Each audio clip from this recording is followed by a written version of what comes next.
बाद जो उनका एक्शन था मुख्यमंत्री जी का, तो कहीं ना कहीं जो एक शासन को जो चलाने की क्षमता और जो एक होना चाहिए वो मुख्यमंत्री जी के अंदर दिखा। तो तब से मैंने थैंक्स बोला, धन्यवाद बोला सदन में।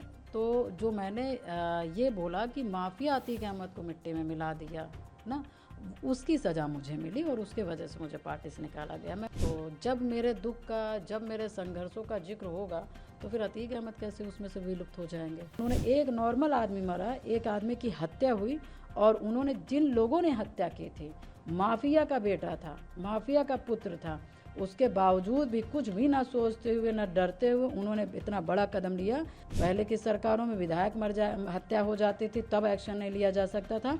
आज के डेट में एक नॉर्मल व्यक्ति की भी हत्या हो जाती है तो इनकाउंटर होता है, नहीं हो पाता है, नहीं पकड़ पाते तो हाफ इनकाउंटर होता है। माननीय मुख्यमंत्री जी से मेरी मुलाकात सिर्फ नॉर्मली ऐसे ही थी जैसे एमएलए करते हैं, और बस जो मेरे क्षेत्र के काम हैं, जो बड़े बड़े काम थे और जो काम नहीं नॉर्मल हो सकते हैं, उन काम के लिए मैं मिलने गई थी। और सदन के बाद जब ख़त्म होता है तो मैं एक बार जाती हूँ और अपने क्षेत्र का जो भी काम रहता है वो देने का काम करती हूँ। तो नॉर्मली था। आपकी मुलाकात के बाद से तमाम जगह सोशल मीडिया पे आस लगाए जा रहे हैं कि अब भारतीय जनता पार्टी जल्द ज्वाइन कर सकती है, क्या सोचा इसको लेकर? नहीं, देखिए मैं क्या करूँगी इसका तो मुझे भी अभी पता नहीं है। मैं आगे ही पता चलेगा। मुझे तो अभी इसके बारे में कुछ भी नहीं बता सकती हूँ, कह सकती हूँ। बस मैं ये कह सकती हूँ कि समाज मेरे साथ है, पूरा उत्तर प्रदेश का समाज मेरे साथ खड़ा है। और आज ही नहीं बल्कि 2005 से जब मेरे पति की हत्या हुई थी तब से मेरे दुख और परेशानियों में खड़ा रहा है। और अभी तो मैं उनके साथ ही हूँ और उनके लिए ही काम करना है, अपनी जनता के लिए काम करना है और अपने समाज के लोगों के लिए काम करना है। क्योंकि मैं अपने समाज के कई ऐसे संगठन हैं जिसमें मुझे पद मिला हुआ है, तो उन्हीं के लिए मैं काम करती हूँ, आती हूँ, जाती हूँ। और उन्होंने मेरा संघर्ष बहुत साथ दिया है, तो इसलिए मैं उनके संघर्ष में भी खड़ी रहूँगी। मैं अपने विधानसभा में अपनी जो बात रखी उसके बाद ठीक बाद समाजवादी पार्टी ने आपको पार्टी से निष्कासित कर दिया, क्या वजह लगती है आपको? तो जो आपका वक्तव्य था वो वजह है या कुछ और? नहीं, देखिए मुझे जो समझ आता है आप लोग ने भी बहुत निकाल दिए हैं, मगर मुझे जो अपना विवेक कहता है वो ये है कि माननीय मुख्यमंत्री जी का तो मैंने कई बार धन्यवाद किया। जब से राज्यसभा का चुनाव मतलब जब से वो एक हत्या हुई थी और उसके बाद जो उनका एक्शन था मुख्यमंत्री जी का, तो कहीं ना कहीं जो एक शासन को जो चलाने की क्षमता और जो एक होना चाहिए वो मुख्यमंत्री जी के अंदर दिखा। तो तब से मैंने थैंक्स बोला, धन्यवाद बोला। मगर सदन में तो जो मैंने ये बोला कि माफिया अतीक अहमद को मिट्टी में मिला दिया ना, उसकी सज़ा मुझे मिली और उसके वजह से मुझे पार्टी से निकाला गया। मैं अतीक का नाम ना लेती तो शायद मुझे ना निकाला जाता, मगर वो मेरा दुश्मन है, उसने मेरी पूरी ज़िंदगी उजाड़ के रख दी। मैंने लोगों के लिए लड़ाई लड़ी, उत्तर प्रदेश की जनता की लड़ाई लड़ी जो उनसे पीड़ित थे, महिलाओं बेटियों के लड़ने का काम किया। मेरे साथ अत्याचार हुआ, मैंने लड़ने का काम किया, तो उसको तो मैं भूल पाऊँगी नहीं। तो जब मेरे दुख का, जब मेरे संघर्षों का जिक्र होगा तो फिर अतीक अहमद कैसे उसमें से विलुप्त हो जाएंगे। अतीक अहमद तो विलुप्त नहीं हो जाएंगे ना, वो तो जब मैं विलुप्त होंगी तब वो फिर विलुप्त होंगे। मगर मैं जब तक जिंदा हूँ मेरे संघर्ष में, जिसने मेरे जीवन को बर्बाद किया है उसका नाम आएगा ही आएगा। मैम, पहले और आज की सरकार में क्या बदलाव देखती है? क्योंकि अब 20 साल से राजनीति में है, अपनी जो आपका मामला था उसको लेकर लगातार संघर्ष की, अब आप कहती हैं आपको इंसाफ मिला? देखिए बिल्कुल आपने सही प्रश्न किया। पहले की सरकार में अब की सरकार में इतना अंतर है कि उत्तर प्रदेश में एक विधायक की हत्या होती है और वो विधायक की हत्या होती है और उसके बाद उस विधायक की डेड बॉडी नहीं मिलती है। एक विधायक की डेड बॉडी को जला दी जाती है, फेंक दी जाती है। पता नहीं, ये लोकतंत्र की व्यवस्था आप देखिए कि उसके बाद फिर डेड बॉडी जला दी जाती है। उनकी माँ, उसकी पत्नी दिन रात गली गली घूम रहे हैं, शासन प्रशासन अधिकारी के दरवाजे खटखटा रहे हैं। उसके बाद भी मतलब कि अंतिम दर्शन करने का भी एक मौका नहीं दिया जा रहा है। और उसके बाद फिर क्या कहते हैं, जनता भी त्राहीमाम जनता भी जितना अपना आक्रोश दिखा सकती है कि सिर्फ राजू पाल को हमको एक बार दिखा दो, उसके जनता ने जो मतलब छोटे छोटे बच्चों के ऊपर लाठीचार्ज हुए, मारे गए, उनके आँख फूट गए, हाथ टूट गए, कई कई लोगों को, कई कई लड़कों के ऊपर गोली चला दी गई, वो ऑन द स्पॉट मर गए, मतलब ख़त्म हो गए, ट्रेनें रोक दी गई, जो भी जनता के जो भी आया, मतलब एक हाहाकार हो गया। उसके बावजूद भी एक विधायक की हत्या होने के बावजूद भी मतलब कि जनता हाहाकार कर रही, उसके बावजूद भी मारने वाले के घर से एक को भी इनकाउंटर नहीं करते हैं और एक को भी सज़ा नहीं मिलता है। और हत्या के इतने साल 17-18 साल होने के बावजूद भी कुछ नहीं होता है। ये पहले की सरकार थी।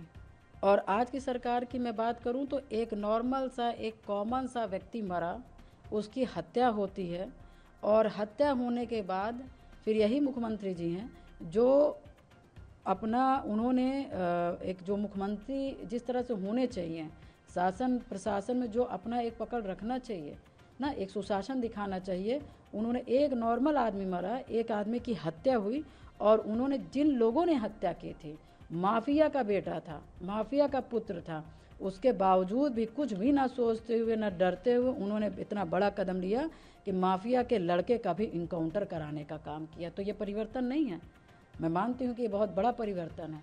पहले की सरकारों में विधायक हत्या हो जाती थी तब एक्शन नहीं लिया जा सकता था। आज के डेट में एक नॉर्मल व्यक्ति की भी हत्या हो जाती है तो इनकाउंटर होता है, नहीं हो पाता है, नहीं पकड़ पाते तो हाफ इनकाउंटर होता है कि नहीं। और क्योंकि आप जिसने हत्या की, जिसने गोलियां चलाई, जिन्होंने मर्डर किया, उनको आप सज़ा नहीं दे पाएंगे तो कहीं ना कहीं उनका जब वह बल है, उनका जो मनोबल है वो बढ़ता है। वो एक कांड करने के बाद दूसरा कांड करने के बाद तीसरा कांड, क्योंकि उस कांड में वो सफल होते जाते हैं। और जैसे अपने अपने लोग अपने बिजनेस में सफल हो जाते हैं तो आदमी रुकता नहीं। इसी तरह से जो माफिया होते हैं, मर्डर करने के बाद इनको सज़ा नहीं मिलती है तो ये भी बढ़ते जाते हैं, ये भी अपने दुकान लगाते जाते हैं। तो मेरा अपना मानना है कि पहले की सरकार में आपकी सरकार में अंतर है अपराध को लेकर के। पहले की सरकारें थी, आप भी लगातार विधायक रही हैं, तो उनसे आपने अपनी पीड़ा नहीं बताई, क्या आपने कोई कार्रवाई की बात नहीं की क्योंकि आप विधायक थे? देखिए सारी चीज़ें चलती रहीं, ऐसा नहीं कि सरकार को नहीं पता था या मुख्यमंत्री लोग को नहीं पता था या अधिकारी को नहीं पता था, या मैं कचहरी में मुकदमा लड़ी, मैं हाई कोर्ट में लड़ी, मैं सुप्रीम कोर्ट में लड़ी, मैं तीनों कोर्ट में मुकदमा लड़ी। और ये मान के आप चलिए कि कितना संघर्ष रहा होगा कि सुप्रीम कोर्ट तक का जाना। तो ऐसा नहीं, जानकारी सबको सब थी।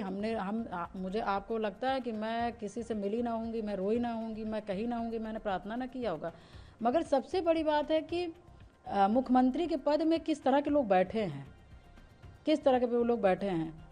अपराध को कम करने वाले में बैठे हैं कि अपराध को बढ़ाने वाले बैठे हैं, कि यार रहने दो, बच्चे हैं, बच्चों से गलतियां हो जाती हैं, ऐसे लोग बैठे हैं। तो मैं बस यही कहना चाहूँगी कि ये अपने अपने विवेक के ऊपर होता है कि अपने उत्तर प्रदेश को चलाना कैसे है। एक स्वच्छ शासन देना है, स्वच्छ प्रशासन देना है कि आपको बस राजनीति करनी है। एक आखिरी सवाल मैम, इन दिनों सोशल मीडिया पर तमाम जगह पोस्ट देखने को मिल रहे हैं जिसमें आपकी शादी पे सवाल खड़ा किया कहा जा रहा है कि पूजा पाल जी की शादी वर्मा समाज में हुई है, उन्हें वर्मा समाज का माना जाए। नहीं, कैसे आप मान लेंगे? आपने देखा होगा कि मैं राजनीति अकेले कर रही हूँ। और देखिए सबसे बड़ी बात है कि वर्मा मान लिया जाए, वर्मा जी के आदमी ज़िंदगी चलाए भी तो आगे। क्या एक घटना होने से क्या आदमी रुक जाएगा? या किसी के षड्यंत्र का आदमी शिकार हो जाए तो क्या आदमी हम जैसे वो जिलाना चाह रहे हैं हम जी लेंगे? ऐसा तो नहीं होता है। फिलहाल देखिए ये जो शादी की बात हो रही, मैंने जिन लोग शादी की बात कर रहे, क्योंकि विपक्ष के पास अब कोई मौका नहीं है, कोई भी मतलब कि क्या कहेंगे कि जैसे राजनीतिक करने की बात नहीं है, तो उनको बस ये लग रहा है कि एक महिला को डाउन करना है तो आप बस उनके चरित्र पे बात कर लो। हम इनके चरित्र पे बात करने लगेंगे तो पता नहीं कितने लोगों के क्या खुल जाएंगे, पता ही नहीं चलेगा। मगर कोई शादी है, कोई अपराध नहीं है। मगर मैं इसलिए कहना चाहूँगी कि मैं पूजा पाल थी, हूँ और मरते दम तक रहूँगी, क्योंकि ये शादी एक ट्रैप था। और ट्रैप शादी ऐसी थी कि सांसद अतीक अहमद मेरी हत्या करवाना चाहते थे, मेरे पास प्रूफ है। मगर जब हत्या नहीं करवा पाए तो उनको लगा उसी में, क्योंकि मेरे परिवार के कुछ लोग हैं जो अतीक की चाटुकारिता शुरू से करते थे और वो जब मैंने राजू पाल जी की जब मैंने सीबीआई जांच करवाई और जब आर्डर हुआ तो उनको लगा कि अब मैं इनके साथ जुड़ करके मैं भी हाईलाइट हो जाऊं और मैं भी राजनीति में आ सकता हूं। तो उन्होंने समाज को घेर करके वो हमसे मुलाकात किए और हमसे मिले भी। और जब मुलाकात हुई, जब मिले, तो उसके बाद फिर अतीक और इनके प्लानिंग थी कि पूजा पाल को, क्योंकि राजू पाल जी की हत्या करके पूरे पाल में हाहाकार हो गया। अतीक अहमद की कुर्सी गई, फिर आई नहीं, तो उसकी पत्नी की हत्या करना भी छोटी बात नहीं होगी। तो हत्या का प्लानिंग हटा करके मुझे राजनीतिक मेरी हत्या करना चाहे। और जब इन्होंने कहा कि ऐसा है कि कोई और कहेगा तो कुछ नहीं होगा, तुम इमोशनल करो। इन्होंने फिर मेरे परिवार के एक भाई हैं जो अतीक से टच रहते थे, उन्होंने उधर भी मिले थे, इधर भी मिले और पब्लिक को गुमराह किया, प्रशासन को गुमराह किया, सरकार को गुमराह किया। गुमराह करते हुए उन्होंने क्या कहते हैं शादी का इन्होंने एक रचा और मतलब 6 महीना तक, क्योंकि मैं नहीं कर, जो लड़की 2005 से लेकर के 2017 तक शादी नहीं की, उसको अभी क्या वो हो जाएगा कि शादी करने के लिए पड़ जाएगी। मगर हाँ, जब कोई दूसरा बंदा कहेगा तो उसके दिमाग में कुछ नहीं आएगा, कोई दूसरे जात का व्यक्ति कहेगा तो वो भावना से नहीं जुड़ेगा। मगर घर में माँ से मैका, पहले माँ का शब्द आ जाता है तो कहीं ना कहीं भावुक हो जाता है। और बड़े भाई होने के नाते ये होता है कि हाँ, हो सकता है सही कह रहे। उसके बाद फिर आप जब 6 महीना लगातार आप सिर्फ और सिर्फ एक ही उस पे उद्देश्य पे काम कर रहे हैं तो कहीं ना कहीं आप शायद सफल हो जाएंगे। और वही उद्देश्य उनका हुआ कि अतीक का अपना वो था कि इसको तैयार करो और क्या कहते हैं, बस हमारा ये कि भाई आपको विधायक बनना है, मैं विधायक बना दूंगा, मैं सांसद बन जाऊंगा। और सबसे बड़ी बात, जो एक गले की हड्डी है राजू पाल का मुकदमा, ये लड़की यहाँ से हटती है तो हमारा मुकदमा से निजात मिल जाएगा, हमारी सांसदी वापस आ जाएगी, हम तुम्हें विधायक बन जाओगे। समाज इसको थूकेगा, समाज इसको बहिष्कार कर देगा, समाज इसकी बात नहीं सुनेगा और हम लोग के सारे कांटे निकल जाएंगे। मगर हाँ, ये भी सच्चाई है कि जब मुझे ये पता चला, और तुरंत ही भगवान के दिन पता चल गया, क्योंकि मैंने एक देखा है कि हम जैसे लोग को सिर्फ आप थोड़े दिन तक का परेशान कर सकते हो मगर अपने मिशन से हटा नहीं सकते। मुझे जैसे पता चला कि उन्होंने कि मेरे से कहा गया कि अपना मुकदमा भाई दे दो, मैं मुकदमा लड़ूंगा। आप क्यों परेशान, मतलब आप इतना परेशान हो ली, आपकी ज़िंदगी कैसे कटी होगी भाई, वो मैं समझ रहा हूँ, ये वो जैसे भी उन्होंने वो किया तो हमें लगा ठीक सही कह रहे हैं। उसके बाद जब मुझे जैसे पता चला कि मेरे साथ ये मतलब कि षड्यंत्र है, तो मैंने इस शादी का तुरंत विखंडन किया, तुरंत तत्काल प्रभाव से। 18 में हुआ, 18 में मैंने अप्लाई किया।